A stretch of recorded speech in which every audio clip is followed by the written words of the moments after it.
তো আলহামদুলিল্লাহ সবকিছু বাজার কমপ্লিট হয়ে গেছে। তো আসসালামু আলাইকুম, অবশেষে চলে আসলাম পীরগঞ্জ হাজী বয়ানুদ্দিন পাবলিক উচ্চ বিদ্যালয়ে। তো আজকে এখানে আমার ইফতার করার কথা এবং আমার সেই নাম্বার 1 নাম্বার 2 সবাইকে সঙ্গে করে নিয়ে এসেছিলাম। এসে মাঠগুলো পরিষ্কার করে নিতেছি, যেহেতু অনেক দূর থেকে অনেক কন্টেন্ট ক্রিয়েটার আসবে, আমি দাওয়াত করেছি, ইনশাল্লাহ এখানে ইফতার পার্টি হবে। তো সবাইকে নিয়ে আমি মাঠগুলো পরিষ্কার করে নিলাম।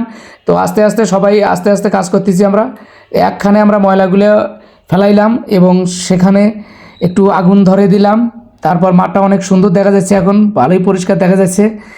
তো ভালোই লাগতেছে, অবশ্য নিজেকে কাজগুলো করে ভালোই লাগতেছে। আমি এখন সেই বাজারে যাব, বাজারে গিয়ে কিছু খরচপাতি করব। আমার সঙ্গে আছেন হেডমাস্টার মমিনুল হক দোয়েল স্যার। তো সেখানে চলে গেলাম আমাদের পীরগঞ্জ গৌতম দার কাছে, সেখানে একটু চাউল নিলাম। তো চাউল নিয়ে বাজারে ঢোকার সময় দেখি এসিলেন্ট এবং ফাইন করতেছে শোক দোকানের। তো সেখানে অনেক গ্যামজাম করার পর মালপানিগুলো করে নিয়ে আসলাম, নিয়ে এসে স্কুলে আসলাম।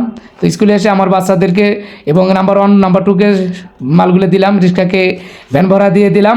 তো এখানেই শেষ, এখন আমরা মালপানি রেডি করব। তো আলহামদুলিল্লাহ সবকিছু বাজার কমপ্লিট হয়ে গেছে ইনশাল্লাহ। এখন এই যে বড় ভাই আইছে, এখন পাকশাক করবে ইনশাল্লাহ। আর বেশি সময় নাই, সবকিছু রেডি হয়ে গেছে, আপনারা তাড়াতাড়ি চলে আসেন। বলেন ভাই।